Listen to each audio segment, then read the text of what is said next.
वाह बेटा चलो। बिरहा के शुरुआत झर से हुई। झर बुझले तोर जन्म ना भल रह तब बिरहा में झर गवा आवा।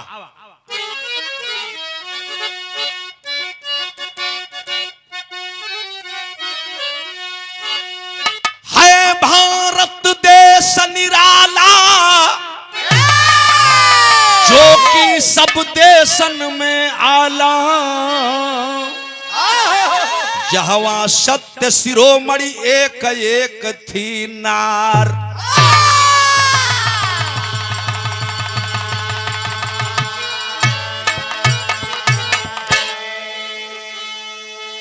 एक बिटिया के बियाह के विषय में उधर से सुनल गया, इधर से एक बिटिया के बियाह और ई कौन लड़की के बियाह बड़ा अजीब चित्रण है। भाव बिरहा के लगी एक लाइन कव्वाली हो, फिल्मी कव्वाली बेटा तनी सा स्वर दे तो बना के।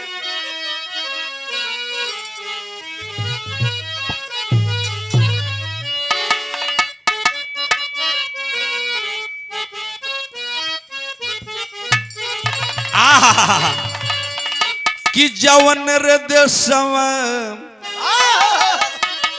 कि जवन रे देशवा में उगले किरनिया होला सुहावन बिहान हो, जवन रे देशवा में उगले किरनिया।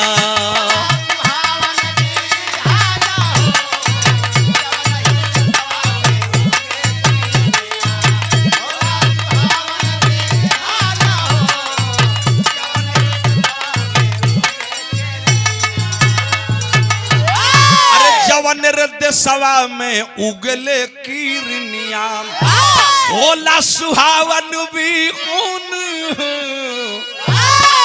होला गावल कि वो हीर देशवा में घर मोरा हूँ,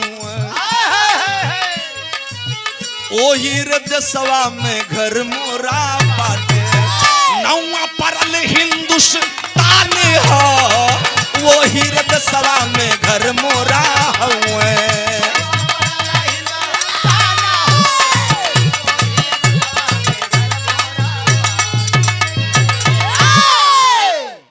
₹100 का पुरस्कार।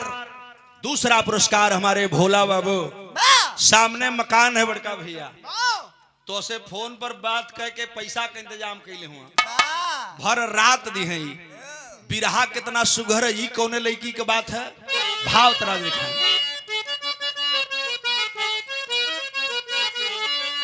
कि सारे जहां में है, सारे जहां में है आंखों का तारा, भारत देश हमारी है, सारे जहां में है आंखों का तारा।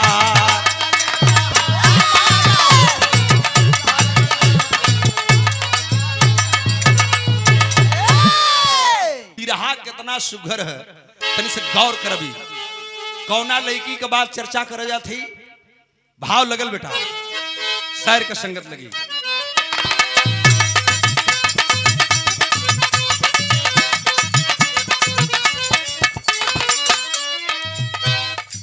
ललार लार लला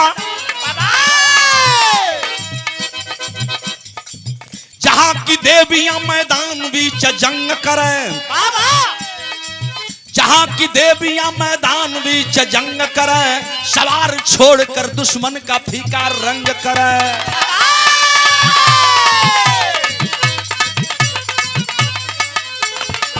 जहां 24 बार भगवान ने अवतार लिया, जहां 24 बार भगवान ने अवतार लिया,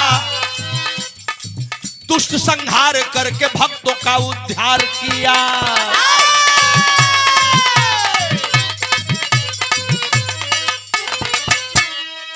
हरिंदर अनुपम देश वही, अनुपम देश वही, भारत की ये धरती है जहाँ पर दूध की नदियाँ सदा ही बहती है, वहीं पर अश्वपति क्षत्रिय रजनवा हो, सुता सयान जिनकी सावित्री नमवा हो। ढूंढते बरजो की बाबूजी परेशान हुए, ढूंढते बरजो की बाबूजी परेशान हुए, बेटी जो बर न मिला बाबूजी हैरान हुए।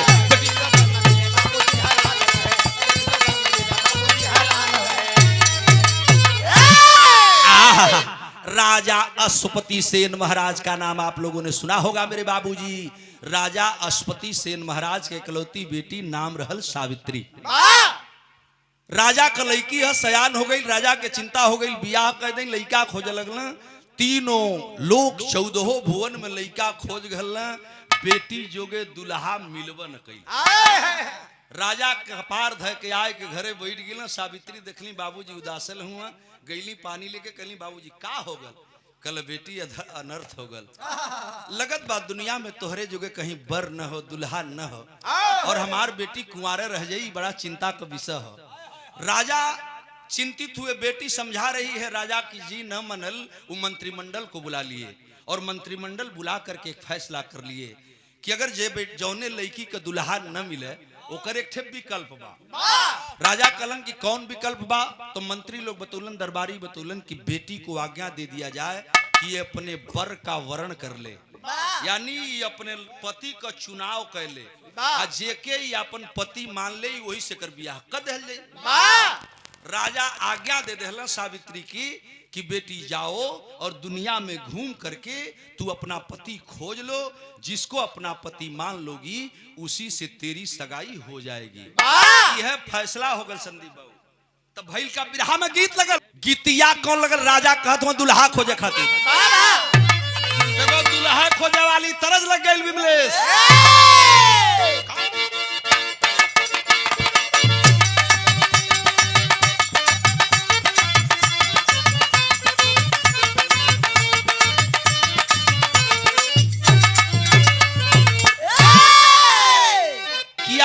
अपन दुल्हा खोजे खातिर बाबूजी कहलन तो वैसे तरज लग गई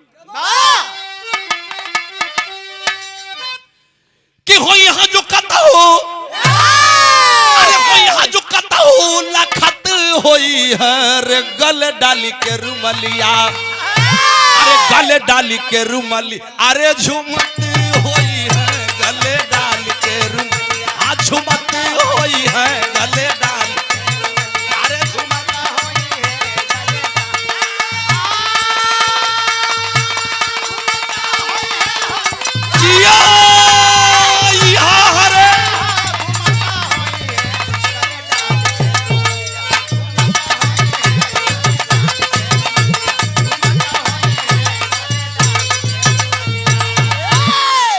लेकिन बर जोगे रथिया, अरे बर जोगे रथिया सजाय लेहली। लड़की अपन दुल्हा खोजे खातिर चलल, भूली भाव कितना सुघर तन देखा। बर जोगे रथिया सजाय लेहली, कन्या मंत्री के संगवा लिया चलली, कन्या मंत्री के संगवा।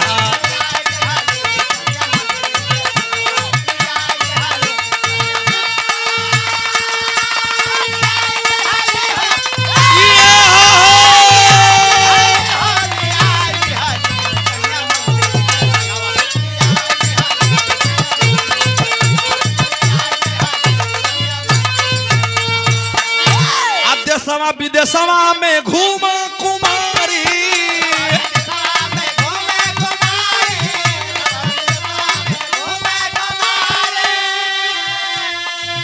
लेकिन बरना मिलल अइली जंगल मधारी।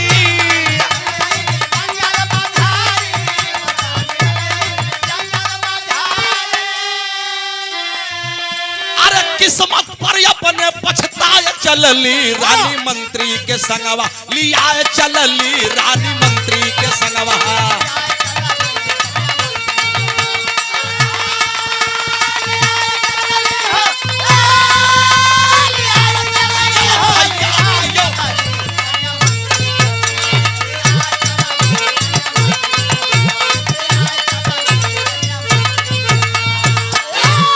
तीनों लोग 14 भवन में लड़की दुल्हा खोज आयल, कहीं वहू के दुल्हा मिलबन कर। एको लड़का पसंद ना भल मोर बाबूजी, तो लड़किया घरे वापस आवत रहल।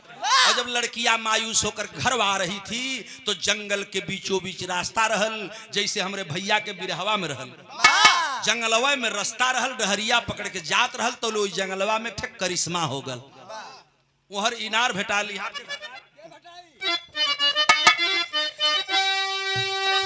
लकड़ी कटती एक जवानवा दिखायले,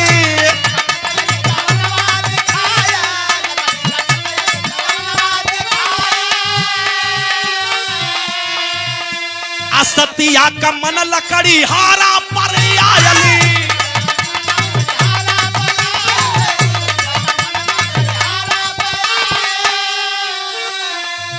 चाचा धीरे धीरे नियरा बोलायल हली, रानी मंत्री के संगवा लिया चलली, रानी मंत्री के संगवा लिया चलली, रानी मंत्री के संगवा।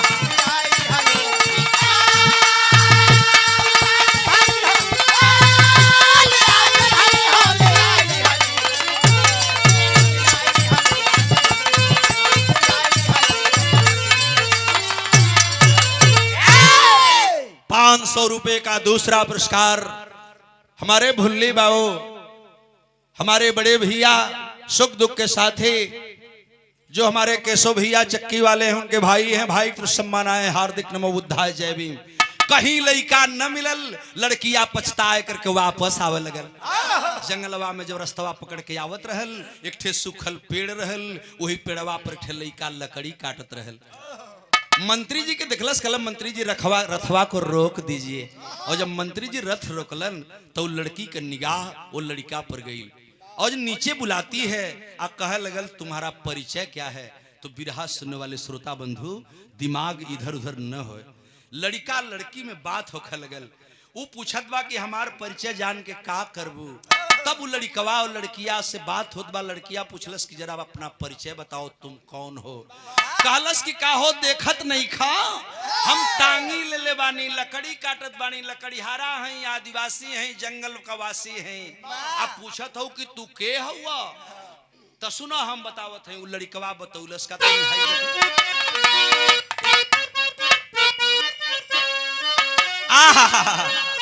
भैया हो कि नाम सत्यवान भूपति। ए बेटी, ए कन्या किसी राजकुमार राजा की लड़की लगती है तू। सुन, ये मंत्री हैं, मेरा परिचय जानना चाहती है ना, तो मैं कौन हूं बता रहा हूं। लड़का कि नाम सत्यवान भूपति से न कललनवा,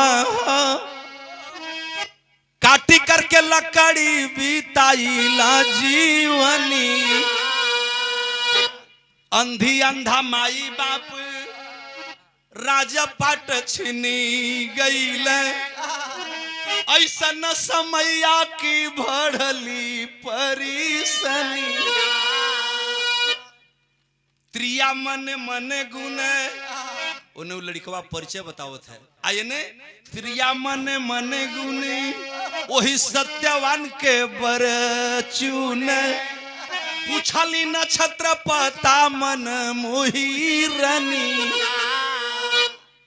अली भवन छन बाबूजी से बोली बन, कि भूपत से न महाराज की भेजी दान लगनी। ए लड़की, तू मेरा परिचय जानना चाहती है पगली। तू मेरा नाम सत्यवान है, मैं भूपत सेन महाराज का बेटा हूँ। मेरा राज पड़ोसियों ने छीन लिया है, हमार माई अंधी है। ए बहनी, हे राजकुमारी, चाहे तू जे हो खो, हम तारा के नहीं खी जानत, लेकिन हमार बाबू भी अंधा हुआ, हमार माई भी अंधी है। यह लकड़ी काट के ले जाइला, बाबू माई के पाली ला। माई बाबू अपने राज्य के गम में रोवत रोवत आन्हर हो गई हुआ। ये बात जब लड़की सुनल, लड़कवा के टुकुर टुकुर ताके लगल, और दिमाग में बात नाचने लगी कि अब ऐसे सुघर दुल्हा धरती पर कौनो न बा। आइल घर अपने पिता अश्वपति सेन महाराज से बतौलस, बाबूजी भूपत सेन महाराज को लगन भेज दीजिए। अरे वाह, कौन है वो बेटा। जब सत्यवान का नाम आइल, ते बाबू राजा न रलन, पंडित ज्योतिषी लोगों को बुलाए। ब्राह्मण और ज्योतिषी आके बैठ गए। सत्यवान और सावित्री का लगन मुहूर्त दिखाए लगल। आज जब लगन मुहूर्त दिखाए लगल न, तो हे हमारे बिरहा सुनने वाले पंच गोसाई तनी सा 5 मिनट गौर करी हैं। वो पंडित जी लोग ज्योतिष देखा लगल, गणना बनना देखा लगल, तो देखते देखत सब लोग कपार धले हल। और कपार धले न बतावत का हुआ पंडित जी लोग बिरह गजब हो गए। कौन गीत लगी?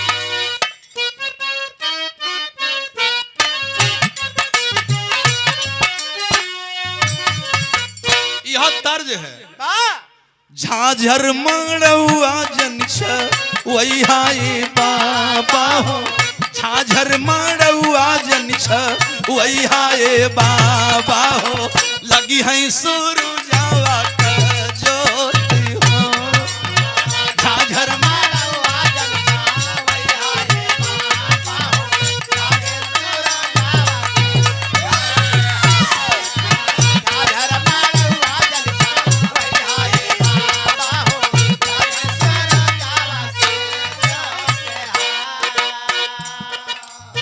निकना ही कैलू बेटी बनवा में गईलू बेटी। पंडित जी लोग बतावत हुआ बड़ा अनर्थ होगा। निकना ही कैलू बेटी बनवा में गईलू बेटी, फूट गईला करम तो हार हो।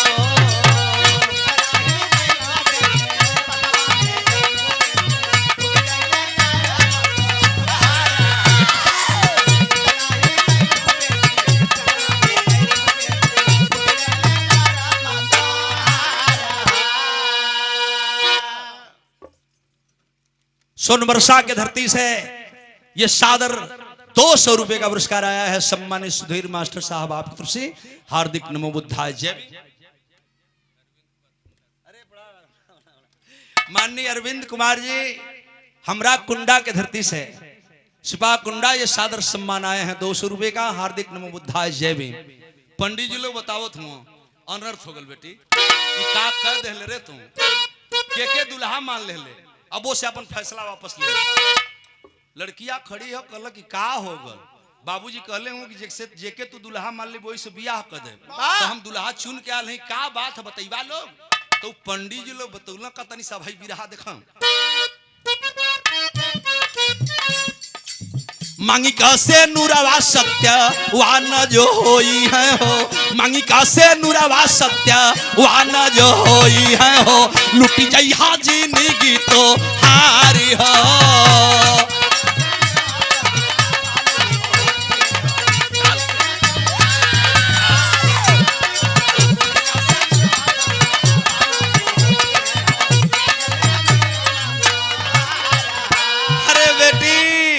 जौना लड़की के दुल्हा मान के आल हूँ ऊ तोहरा शादी जोगे ना बा, अपन फैसला वापस ले ला। कल क्यों बताएंगे तो पंडित जी लोग ज्योतिषी लोग बतौला कि बरहे महीनवा बाटे उनकर उमरिया हो, बरहे महीनवा बाटे उनकर उमरिया हो, आ लुट जाई हाँ से नूरा तो हारी। अनर्थ हो गल बाबू, करेजा फाट गई ले पंचो। जब सावित्री सुनली ना ज्योतिषी बतौलन से अरे पगली तुझे के दुल्हा मान के आई रे, आज के ठीक 12वां महीना आवत आवत तू दुनिया से चल जाई। ई बियाह ठीक न बा बेटी, फैसला वापस ले ले। लोग समझावा लगल, लड़की अवाक हो गई। हिंदुस्तान की बेटी जिंदगी में एक पति बनाती हैं और मैं हिंदुस्तान के एक राजा की बेटी हूँ। तो सुन लीजिए, मंत्री झंकत हुआ, सुनवैया झंकत हुआ, लड़कियों झंकत है। बिलखैला राजा मंत्री सब समझावे रामा, बिलखैला राजा मंत्री सब समझावे रामा, कन्या करैले मन विचारी है।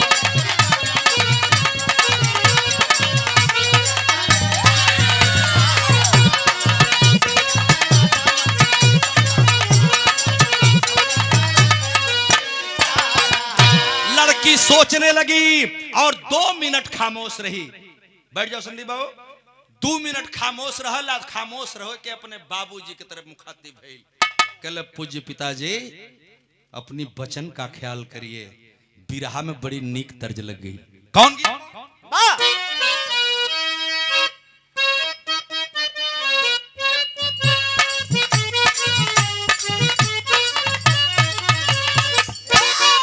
तनी से खाली छुआवे भर के साड़ी साड़ी हमन पहिरबे राजा।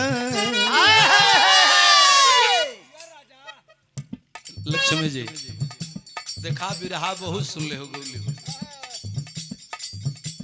आज आचार्य जी के गाँव आल हो, भेंट तो कई बेर भल, लमा भेंट भल, आज घरे भेंट भल बा, तो के घरे ले लिया के चलो, बढ़िया ले स्वागत, घबरा मत, बिहार से आल हो तुहार सेवा करके हम छोड़ब भैया। साड़ी साड़ी हमन पहिरबे राजा, लिया के ड्राइवर साड़ी हमन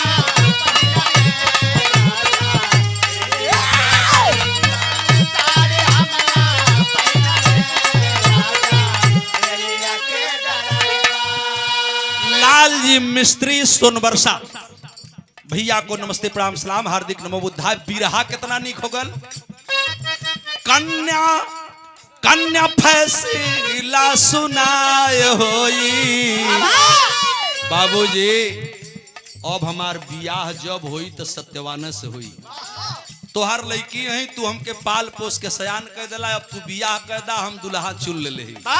आ सुनो, अभी तोहार जिम्मेदारी नहीं खे कि दुल्हा हमरा संगे एक दिन रही कि एक महीना रही।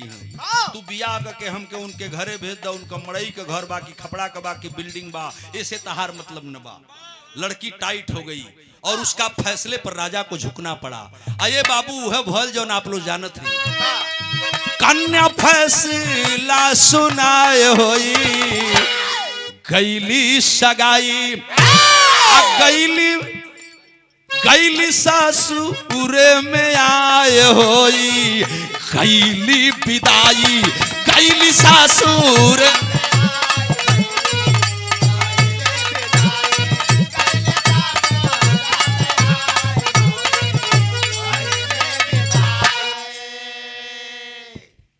भुल्ली बाबू के मित्र आलोकनाथ यादव, लोकनाथ यादव भाई कृष्ण मनाए हैं, हार्दिक नमो बुद्धाय जय भीम। लड़कियां जब ससुराल में गई, चिंता तो बात का सतावे लगल कि पंडित जी लोग कहले हुए, ज्योतिषी बतौले हुए कि 12वां महीना के आखिरी दिन आते आते तू विधवा हो जाएगी। यह बात सताने लगी। ये बाबू लड़किया के न नींद आवे हो न चैन आवे, एक दिन 2 दिन 4 दिन ना महीना बीते लगल। हमार चाचा दादा पंच गोसाई बिरहा लोग सुनत हुए बैठ के, तनी सब दिमाग लगई हम। एक दिन लड़की काटे लगल, लेकिन ओकरे खातिर एक रात पहाड़ हो गई। धीरे धीरे 12 महीना आई, नियर आए लगल। 1 महीना 2 महीना 4 महीना बीतल, करेजा कांपे शुरू हो गल। कहीं पंडित जी लोगन का ज्योतिषी लोगन का बतिया सही न हो जा, यह रनिया के घबरावे लगल। लेकिन सास सेवा ससुर सेवा पति सेवा करती हुई वह एक पुजारन बन गई और सतीत्व का परिचय दे करके अपने पति की सेवा में लीन रहती थी। और सत्यवान लकड़ी काट के ले आवा, वही से रोजी रोटी चला। धीरे धीरे वक्त कितना बीत गई है, बिरहा देखा भाव कैसे लगल। वाह,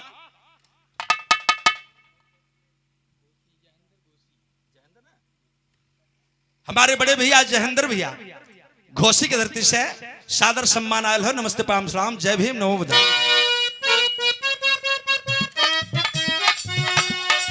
दिनवा गिन गिन बीतल महीना, दिनवा गिन गिन बीतल महीना, सतिया पति की सेवा कीना। दिनवा गिन गिन बीतल महीना,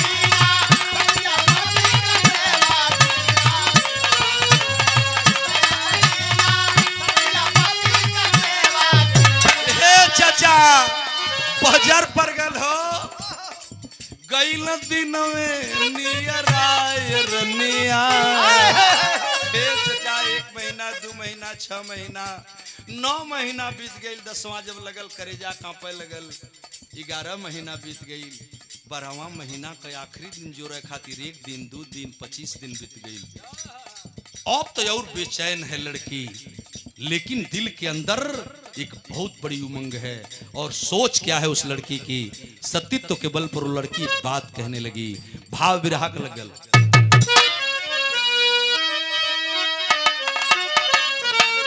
अरे सत्यन के आगे काल का करीम, सबसे सूर्य रुके जमराज भी हुए बेहाल। धीरे धीरे 12वां महीना का 25 दिन बीतल, 26 दिन बीतल, 27 दिन बीतल, 28 दिन, 29वां दिन बीतत रहले। चचा रात का जब 12 बजल सतिया घबराए लगल। बिहने 12वां महीना के आखिरी दिन है, कहीं ज्योतिषी लोगन का बतिया सही हो जाई तो बजर पर जाई।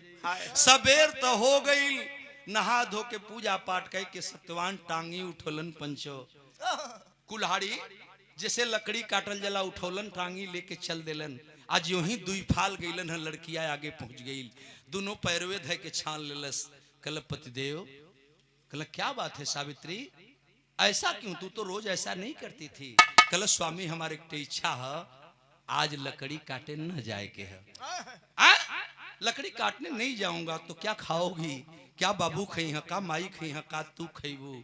जब पति को रोकने लगी, पति घबरा गए, लेकिन पत्नी की बात इनकार करके पति कहा कि मैं जाऊंगा, हट मेरे रास्ते से जाओ, माँ बाप की सेवा करो, खाना पीना खा लेना, हमको जाने दे। जब पति नहीं रुका तो देखा है असली पतिव्रता स्त्री वही होती है जो पति के कामों में बाधा न पड़े। कल ठीक है जईबा था, जा कुछ दूर और आगे गई, जब अगवा गई तब वो लड़किया का किला भाई।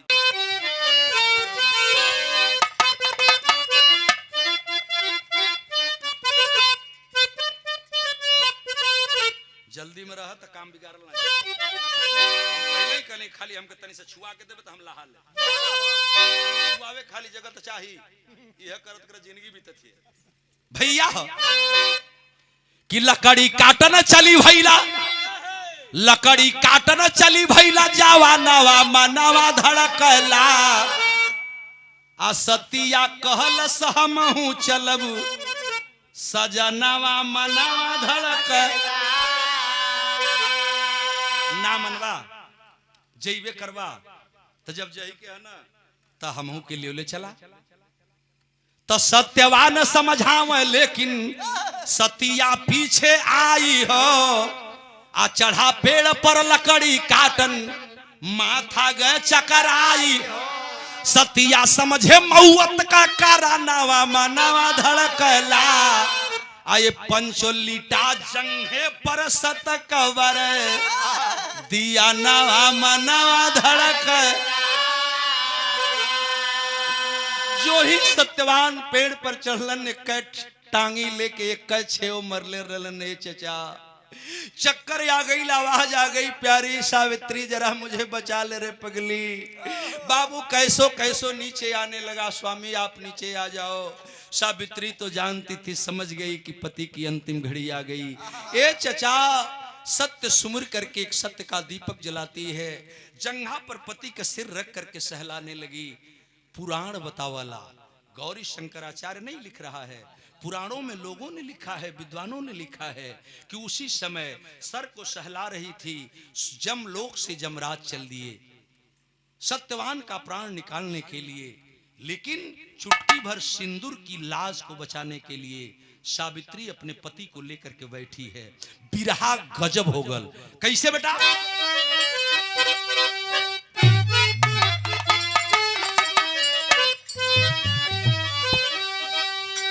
ये पंचो अरे जमराज जब अरे सावित्री समहनवा आए हैं, अरे सतिया का डोला देखबा रुकतौना बा।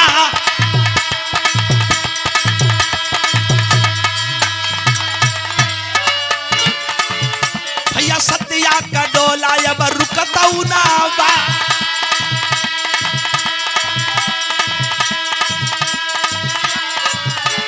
क्षमादान मांग जमराज बिटिया से,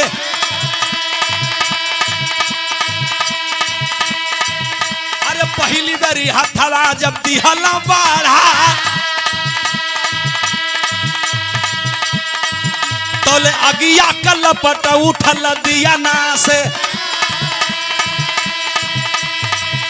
अरे लागे जमराज जी भस्म होई जा भैया लागे जमराज हो भस्म होई जा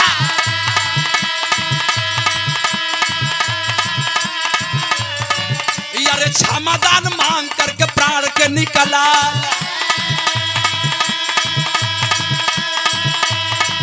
अरे सकल संसार वाली रीतिया जो बा पीछे पीछे सतिया चलल संगवा में भैया सत्य के दिया नवा के लेहली जा रहा अरे कहा जमराज बेटी घरवा लौटी जा अरे तोहरे सजनवा का समैया पूरा लुबा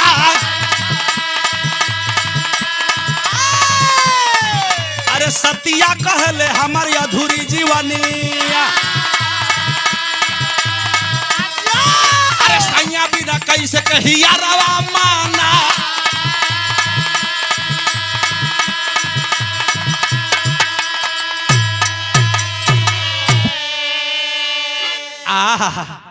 यमराज आए तो जरूर सावित्री के पति सत्यवान का प्राण निकालना चाह रहे थे लेकिन सत्यवती मांग में सिंदूर धारण करके 16 श्रृंगार करके बैठी वो लड़की लीन हो गई और पति के यादों में खो गई। यमराज जो ही हाथ बढ़ुलन फिल्म वाले देखौले हुआ सती सावित्री जो फिल्म बनल रहल ओमे लोग देखौलन कि लगा कि यमराज जर के भस्म हो जाई और डर के मारे पीछे हट सावित्री के छल कर दिल जानत है छल का कह दिल सत्यवान के अंदर हलचल पैदा किए और सत्यवान के मुंह से आवाज एक आ गई कि रानी जरा पानी पिला दो प्यारी प्यारी जरा पानी पिला दो।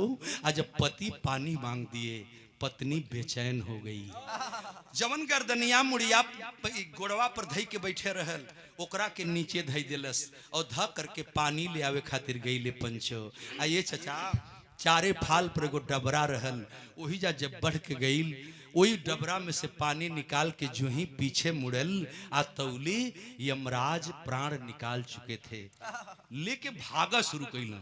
आज जब भागा शुरू कैला सत्य का दीपक उठाती है वो बच्ची और यमराज के पीछे लग गई।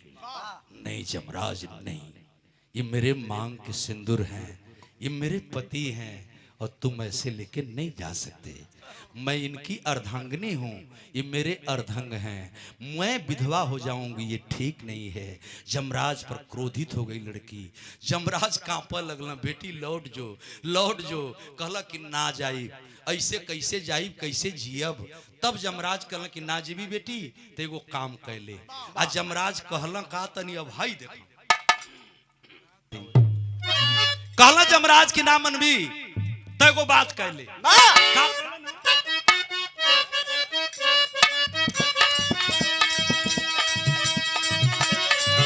अरे कहा यमराज बेटी मांग ले मांगना,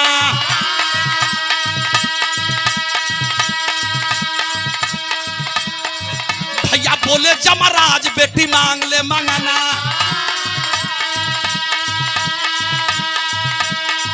लेकिन छोड़े अपने पति वाला प्राण समझा। ए बेटी हमरा से कुछ बर मांग ले, आज जवन चाही तवन मांग ले, लेकिन लौट जो। फिर यमराज सचेत हो गया, कहला कि एगो बात ध्यान में रह, अपनी सैया की प्राण के छोड़ के जवन मन करी तवन मंगिए। सावित्री चलहा की समझ गई, कहला कि यमराज ठीक है। 3 वचन लेलस आ 3 वचन लेकर के सबसे पहले बहू होने का फर्ज अदा करती है। और वो लड़की पहला वरदान का मंगलस कि सास ससुर अंधी अंधा खोल दा नया ना।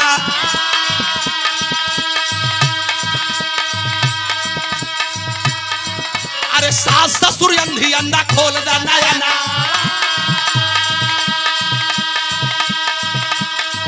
और राजपाट सगरो वापस होई जा।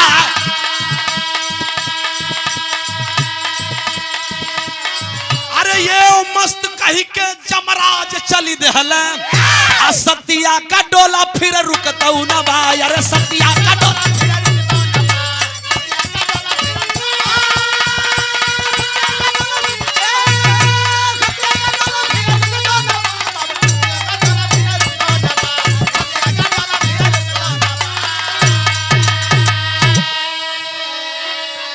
भैया तनी सब बिरहवा के समझ लई ताकि कहानियां समझले में दिक्कत न हो। कल जमराज अगर कुछ देहल चाहत हुआ न तो हमार ससुर अंधा हूँ, हमार सास संधी हैं, इनका राजपाट पड़ोसियों ने छीन लिया है, सब वापस हो जाए, आंख का रोशनी लौट जाए। बहु भैले को फर्ज बहिला वरदान मंगलस। जमराज एवं मस्त कह दिए, कहे बेटी अब जाओ, तेरे सास ससुर की रोशनी आ जाएगी, राजपाट सब मिल जाएगा, वापस जाओ अपने राजमहल में रहो। जमराज सत्यवान का प्राण लेके चले शुरू कर दिलन। थोड़ी देर तक सावित्री वहीं खड़ी रही। अब कुछ है दूर जमराज गई रहलन ढुली बाबू आ तौली वो लड़की फिर सत्य का दीपक उठौलस आ पीछे पीछे फिर लग गई।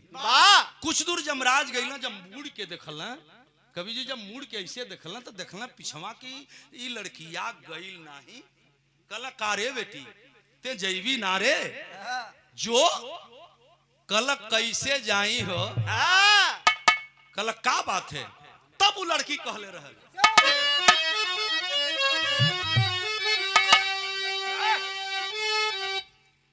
कि जहां जाले सैया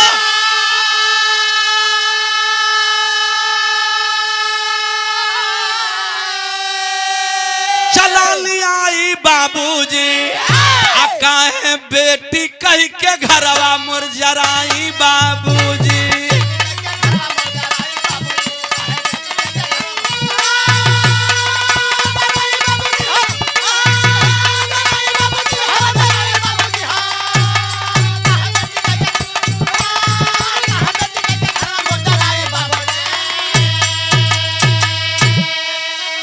कहला कहो हमारी सैया के तू लेके जात हुआ, हमरा के कहत हुआ कि तो जो बेटी लौट जो तो कैसन बाप हुआ कि हमके बेटियों कहत हुआ आ हमके विधवा बना के जात हुआ।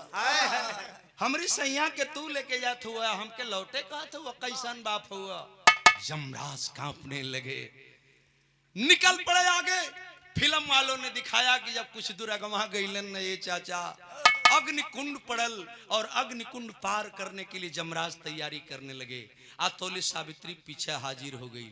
कहला बेटी आगे अग्निकुंड है, तू जाएगी तो जल जाएगी, लौट जा। कहला कि ना जाई, हमरे सैया के तो तू लेके जात हो, हम जाई तो रहब केकरा पर। कहला कि बेटी कुछ और मांग ले लेकिन लौट जो, लेकिन ध्यान रह अपनी सैया की प्राण के छोड़ के जौन मन करी तौन मंगे। फिर सावित्री चुप हो गई। आ 3 वचन लहलस। 3 वचन लहले के बाद दूसरका वरदान मंगलस। दूसरका वरदान मंगलस और दूसरका वरदान का मांगा जाता तनी भाई भी रहा देखा। अग्निकुंड के पास में पहुंचा, सतिया पीछे आव। जमराज कहे कि लौट जा बेटी, अरे बार बार समझावे तो हमके नैहर में द पिठिया पर का भाई बाप।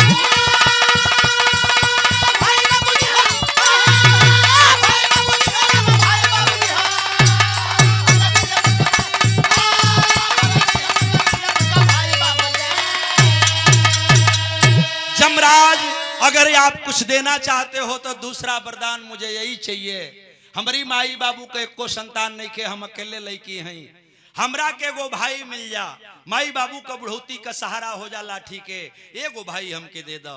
जमराज कलन बेटी तो के भाई ये चाहिए यो मस्त तथास्तु, ऐसा ही हो जाओ। जाओ बेटी, वरदान दे के दूसर को चल दिलन। अब अग्निकुंड में हेल गईलन। और जब अग्निकुंड पार कर रहे थे तो फिल्म वालों ने दिखाया है पर्दे पर, बीच अग्नि में जाके आप पीछे से ताकत हो कि गोइल की ना, तौले देखला कि सावित्री फिर पीछवा वही अग्निकुंड के ऊपर सावित्री खड़ी है सतीत्व के बल पर। कलश की कहा जाइबा हम हो जलब, कलन लौट जो बेटी, आगे बड़ा कठिन रास्ता है, अब वो तो चल जो, जौन मंगली तो हम दे दिली, जा बेटी जाए, आगे नहीं जा सकती। कल कि हम ना जाए, समा हमार सुहाग, हमार सिंदूर, हमरे मांगी के सिंगार तू लेके जात हुआ तो हम लौट के कहाँ जाई। हम हूँ चलब तब जमराज कलन की बेटी ना मनबी तो कुछ और मांग ले। जब तीसरी बार तीसरका वरदान मांगे कहलन तक फिर जमराज कलन की एगो बात ध्यान में रहे, अपनी सैया की प्राण के छोड़ के जौन मन करी तौन मंगिए। लड़किया कहलस न पंचो कि ठीक हो, 3 वचन लेती है, आई तीसरका वरदान मांगे जाती है। का मंगलस अग्निकुंड के पास में पहुंचा सतिया पीछे आव। जमराज कहे कि मांग ले कुछ अरे बार बार समझावा तो गोद में सुगना दे दा हमके एक हरसाई बाबू।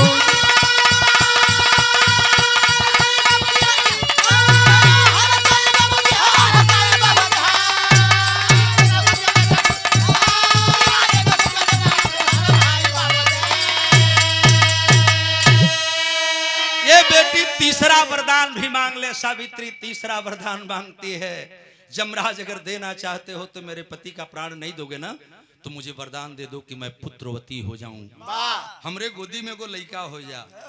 कहला जमराज के अरे पगली तो के लइके चाहत रहल है तब पहले में मांग ले होती, हम तारा के दे देले होती। ए मस्त जाओ पुत्रवती भव। और पुत्रवती होने का वरदान देके जमराज वहां से फिर सत्यवान का प्राण लेके चलना, अग्निकुंड पार कर गई। अब जमलोक में जाए के तैयारी करते हो, दे हुए झरना सगरी राखी ओखी जो रहल झारा लगला, कहला चला अब तक गला छुटल चल गई। आज जो ही दे हुए झार के ठीक भइला उड़ा के कोशिश कैला, यमलोक में तौले सावित्री पिछवा बज्जर पर गल। कहला जमराज की करे बेटी तू गई नहीं रे। अब लड़की कहलस का हो कैसे जाई, चल जाई, हाथ जोड़त है हम चल जाई, लेकिन हमके एगो बात समझा। हे हमरे बिरहा सुन वाले भैया लोग, हे हमार पंच गोसाई एक लाइन बिरहा का खाली बाकी बा और एके दिमाग में आप लोग बैठाई। वो लड़किया कहलस कि जमराज हम चल जाई, लेकिन एगो बात हमके समझा दो। तब लड़की का कहलस तनी देखें। पर देकर जमराज चल थर थर का पलताना, सतिया कहा कैसे लौट के जाई, कैसे होई ललनवा जबकि साथे में सजनवा लिहले जाई बाबू।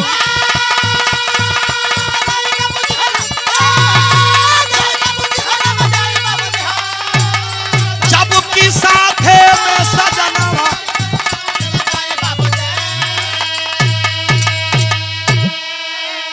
देकर जमराज चले थर थर कांपा लतानवा, सतिया कह कैसे लौट के जाई कैसे होई ललनवा जबकि साथे में सजनवा लिहले जाई बाबूजी।